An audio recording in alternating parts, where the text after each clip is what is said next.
నాకు వరిలో కాల పరిమితులు ఎక్కువగా ఉంటాయి. అంటే 3 రకాల కాల పరిమితులు ఉంటాయి. ఉదాహరణకి వానాకాలం చూసుకోండి. వానాకాలం చూసుకుంటే ఏమవుతుందంటే మనకి సోయింగ్ విండో ఎక్కువగా ఉంటుంది. అంటే దాదాపు మే 25 అంటే మే చివరి వారం నుంచి జూలై ఎండ్ వరకు కూడా నారు పోసుకునే అవకాశం ఉంటుంది. సో కాబట్టి అంటే దాదాపు 2 నుంచి 2.5 నెలల సమయం ఉంటుంది.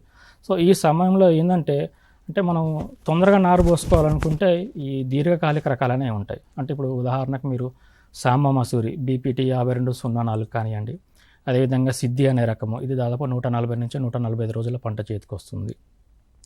తర్వాత స్వర్ణ అనే రకము, ఇవన్నీ ఏంటంటే దీర్ఘకాలిక రకాలు. అంటే మనకి దాదాపు 150 లేదా అంతకంటే ఎక్కువ రోజుల్లో పంట చేతికి వస్తుంది. సో ఇలాంటి రకాలు సాగు చేసుకునేటప్పుడు రైతు మే చివరి వారం నుంచి జూన్ 10 వరకు వేసుకోవాలి.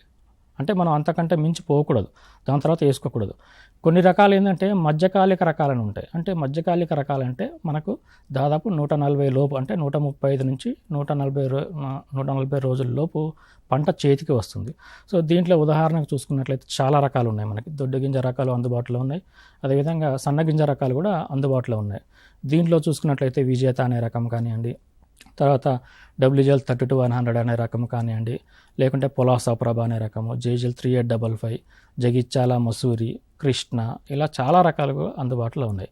సో ఈ ఏంటంటే ఇంతకుముందు చెప్పుకున్నట్టు దీర్ఘకాలిక రకాల్ని మే చివరి నుంచి జూన్ 15 వరకు వేసుకుంటే, ఈ మధ్యకాలిక రకాల్ని మనకి కట్ ఆఫ్ డేట్ ఏంటంటే దాదాపు ఈ జూలై 15 లోపు వరకే నారు పోసుకోవాలి.